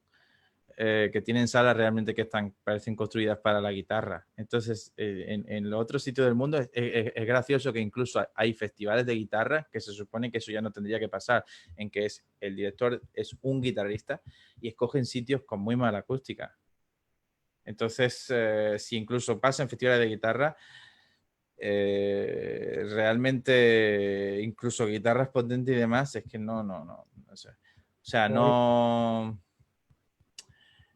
volvemos a lo de siempre. El guitarrista va a tener mucha comprensión, pero la persona que llegue allí de la pie de calle o la persona que esté acostumbrada a ir a un concierto sinfónico. Y yo recuerdo, yo estoy ahora en una agencia muy importante de representación en Londres que tienen a grandes artistas como Yuya Wang o Leonidas Kavakos, el violinista griego. Y recuerdo que vino a verme al concierto que di en Londres, que vinieron un poco como a ojearme, ¿no? Como un ojeador de fútbol. Y recuerdo que vino la manager de Leonidas Kavakos, que él tiene un Stradivarius. wow, Entonces, claro, él le dijo al que es mi manager que yo tocaba muy bien, pero que eso era un poco flojo, que no era mucho bueno. Pues claro, ya está acostumbrada a escuchar todas las noches en una sala de acústica increíble, con un Stradivarius, con un piano Steinway que le acompaña a Yuya Wang a Cavacos, y de repente me escucha a mí en una sala mala con un instrumento de menor volumen. Entonces, lo que nos puede parecer a nosotros bien, lo que sea, uy, qué maravilloso, qué sonido, qué volumen. De repente, todo es según la perspectiva con lo que se mire, ¿no? Y yo que me muevo mucho en los mundos sinfónicos y demás, y lo que me has preguntado de cómo tocar con orquesta y demás, contra eso es muy difícil competir, ¿no? Porque es que hay violines que yo escuché el violín de Anne-Sophie Mutter en Alemania y yo digo, ¿esto qué es? Aquello proyecta como un misil. Y el problema que tiene la guitarra, y eso me doy cuenta cada vez que estoy sentado al lado de una orquesta en el primer ensayo, y está la orquesta afinando. Y de repente yo estoy ahí como calentando mi escala y digo, no se escucha nada. Y estoy apoyando, hundiendo la cuerda ahí, pa, pa, pa, pa, pa. Digo, no se escucha nada, porque la guitarra, por mucho volumen que tenga, la naturaleza de la guitarra eh, es que aunque una guitarra tenga proyección, como la Leona Torres. de Torres y todo eso, eh, no sé qué es lo que pasa, eso me lo tendría que explicar a mí un físico en acústica, que cuando tocan otros instrumentos como que lo tapan por el color y el grosor del instrumento y las frecuencias sonoras, y no es que sea mucho más potente que la guitarra, pero como que es como si de repente le cayera una alfombra por encima a la guitarra y ya no se oye. Habrá guitarristas que me digan, no, pues yo escuché yo qué sé, a Niccolo Paganini reencarnado tocando el concierto de Tedesco, o a quien sea, ya, muchas historias, ¿no? a mí también te voy a contar una cosa, no voy a decir nombres, pero a mí me han contado muchas leyendas y cuentos de Blancanieves, de yo vi a no sé quién en Londres y en Nueva York, y entonces yo estaba en la última fila, y cuando salió no sé qué, o mira, no sé qué, y luego, y te lo cuentan, y son guitarristas. Y entonces, es que se escuchaba, y luego yo le he preguntado sobre ese mismo guitarrista a musicólogos, o a pianistas, o directores de orquesta, digo, ¿tú escuchaste vamos a llamarlo, a James? ¿Tú escuchaste a James? Dice, sí, sí, lo he escuchado en 3 ocasiones, en Madrid, en Pekín y en Berlín, por ejemplo. Digo, ¿y es verdad que...? Dice, no. Y yo muchas veces incluso, fíjate, lo he hecho incluso comparándome a mí mismo para ver si es verdad que esas historias, porque muchas veces parece que lo del pasado es mejor, ¿no? Yo he hablado aquí con gente con Madrid, ¿no? De guitarristas que han ido a escuchar a guitarristas famosos y me han escuchado a mí. Y me han dicho cosas, dicen, no, pero es que, digo, yo realmente sueno mucho menos. Dice, no, ¿qué va? Incluso de guitarristas famosos, que no voy a decir, dice, no, tu sonido es como más brillante todavía. Digo, vale. Porque muchas veces nos dejamos llevar por el romanticismo, ese guitarrístico, no sé qué, y a veces a mí me gusta también contrastar la información con gente que no sabe ni qué guitarra es, ni si es cuerda de nylon, ni si es cuerda de carbono, ni si el guitarrista aquel día estaba poseído por el espíritu de quien fuera, ¿no? Entonces, muchas veces me doy cuenta que tendemos un poquito eso, a romantizar ciertas historias. Realmente tocamos un instrumento maravilloso, cada luthier está haciendo lo mejor que puede. Hay guitarras para todos los gustos. Yo toqué el último concierto antes del confinamiento en Serbia con una Contreras del año 91 de tiro de 66 y sonaba fantástica. Tenía además como una especie de segunda tapa paralela pegada a tu estómago. Estaba la guitarra y al final aquí otra tapa paralela, entonces te ponías aquí la tapa paralela. Y eso hacía que la guitarra no vibrara completamente y la guitarra aquello sonaba increíble. Tenía el sonido mucho. Y era cedro, ¿no? Que me han dicho ahora que el cedro no. Esa guitarra fue el primer modelo con ese doble fondo que le hicieron, doble tapa, ¿no? Que incluso tiene la parte de la pierna y del brazo también, la caja Sí, iba hacia atrás. sí, Claro, sí. ese fue el primer prototipo que hicieron del doble tapa de Contreras, que le llamaban. Parece una nave espacial casi. Aquello. Sí, tiene un espacio. No, pero bueno, en Contreras tenemos pues a otro legendario, o sea, la calidad de esas marcas ya son indudables, ¿no? Independientemente de que cada guitarrista tenga su preferencia, Ramírez, Contreras, ¿no? O sea, no se duda de la calidad del instrumento. Y sí, ahora vamos allá de gustos. Y en cuanto a las salas, sí, es cierto, yo no he ido a muchas, vi en Alicante, sí, escuché en el mismo escenario que escuché a Manuel Barrueco con una dama, escuché a Grondona con una Torres. Y ambas las escuché perfectamente bien con los colores diferentes, todo, pero lo que menos me di cuenta era si una sonaba más fuerte que otra, o sea, realmente se siente, es otro color, otro mundo, otra guitarra, otro estilo, Brandona tocaba prácticamente con un pedacito de uña, más yema, era otra cosa, pero todo muy musical, ¿no? Todo con sus propias ideas, ¿no? Creo que sí, va más por gustos de cada uno, y bueno, Vamos a eh, ver qué pasa en los próximos años, a ver si alguien es capaz de construir una guitarra, pues eso, con muchos colores y mucho volumen, y ya si es fácil de tocar, ya pues yo creo que ya yo, sacamos sí, la paella. yo creo que, por ejemplo, en las guitarras tradicionales, o sea, sin construcciones contemporáneas, donde he visto, creo, a mi parecer, es en Paco Santiago Marín. He Ujú, visto ujú. esa potencia y el sonido tradicional, la madera pura, y en el estilo granadino, ¿no? Muy cuidado todo. Sí, Entonces, sí, son grandes guitarras, sí. sí, yo creo que fue una búsqueda de esos años, ¿no? La potencia y que creo que ahora los instrumentos tradicionales ya la lograron, ¿no? Tal vez por ahí alguien va a utilizar otras cosas, no lo sé, pero creo que va de gustos y hay para todos, ¿no? Pero en España sí he visto también instrumentos tradicionales con una potencia muy buena y un balance muy bueno también, ¿no? Y eso, Luego, bueno, por ejemplo, están las guitarras de Ramírez, que a mí me gustan mucho personalmente, y yo he tenido oportunidad de tocar algunas en Estados Unidos de los años 70 y demás. Y tú puedes decir, a lo mejor una Smallman suena más que una Ramírez, pero es que una Ramírez hay que saber tocarla y hay que saber sacar el sonido. Es una de las guitarras que tiene sonido más bonito y mayor variedad tímbrica, pero también necesitas desarrollar una musculatura y una pulsación diferente para extraer todo. Y eso, cuando tú le das una guitarra a alguien, pues yo creo que por eso las guitarras de australiana y demás han proliferado tanto, pues son guitarras que tú se las das a alguien que no toca muy fuerte, por ejemplo, y entonces se siente como Superman o Superwoman de repente. Pero una guitarra de Ramírez se la puede dar a alguien y dice, ay, no, esto es difícil. Y la gente ya, como la guitarra es difícil de tocar, la gente no quiere más complicación. Pero si realmente aprendes a tocarla, y yo creo que los grandes instrumentos hay que aprender a tocarlas. De repente puedes desarrollar una pulsación y una cosa que aquello puede tener una proyección brutal, depende de la sala, porque a lo mejor si estás escuchando siempre una guitarra en una sala buena es difícil, pero cuando tú ves entrevistas a los grandes violinistas, por ejemplo, siempre te dicen que ellos cuando les dan un Stradivarius y un Guarneri necesitan un periodo de por lo menos 2 años para empezar a poder tocar el instrumento. Bien, conocerlo. Claro.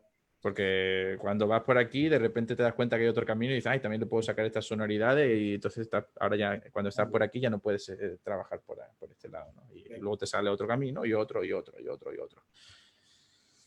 Yo tuve la oportunidad de probar la guitarra de un amigo en Italia, toqué en Génova y era una Ramírez 1A del 89, robustas, ¿no? Y el sonido o sea, no es el sonido granadino, no es el sonido andaluz, ¿no? Es un sonido muy particular, Ramírez. Y bueno, no pude descubrir mucho porque la toqué en un par de días, pero el sonido es muy bueno, es bonito, pero sí cuesta, ¿no? Incluso el brazo es un poco más ancho y tiene una sonoridad muy particular que no lo he escuchado en otras guitarras, ¿no? Entonces sí es cierto que hay que buscar y encontrar bueno, el gusto y poder sacarle lo mejor a ese instrumento, ¿no? Al que uno elige. Y al final hay Eh, que estudiar mucho, se toque lo que se toque. Más allá de eso, estar todo y bien. Maestro, agradecerle de verdad. Gracias por su tiempo, gracias por su amabilidad, por todo lo que nos ha compartido. Esto va a gustar a muchos, hay mucho interés, ya que son temas que, si bien es cierto, entre guitarristas se conversa mucho, no es, a veces no son temas que se toquen abiertamente y bueno, y es un honor que venga de su parte. Gracias de verdad. Muchas gracias, Abel. Y mando un saludo a toda la comunidad guitarrística musical en Perú. Espero regresar. Aquí en Madrid voy a muchos restaurantes peruanos y están cada vez mejor, ¿eh? Cada vez se acercan más a... Lo que pasa es que yo no sé qué opinas tú, pero el ceviche se tiene que comer muy frío, ¿no? Sí, es frío. Es un A mí plato me frío. gusta cuanto más frío, casi con hielo, casi, ¿no? Y aquí a veces está un poco... Está frío, pero está un poco más templado, ¿no? Me gusta a mí en Lima frío, frío, frío. Sí, sí. Pero ya, ojalá lo tengamos de nuevo por acá. Va a ser, de verdad, Ojalá, un ojalá. gusto. Ojalá. Recuerdo esos años que vino, también estuve en el concierto y fue genial. Espero verlo pronto de nuevo por aquí. Maestro, Un muchísimas gracias placer. por la oportunidad y gracias por su tiempo. Gracias. Gracias a ti. Hasta luego. Hasta Adiós. luego.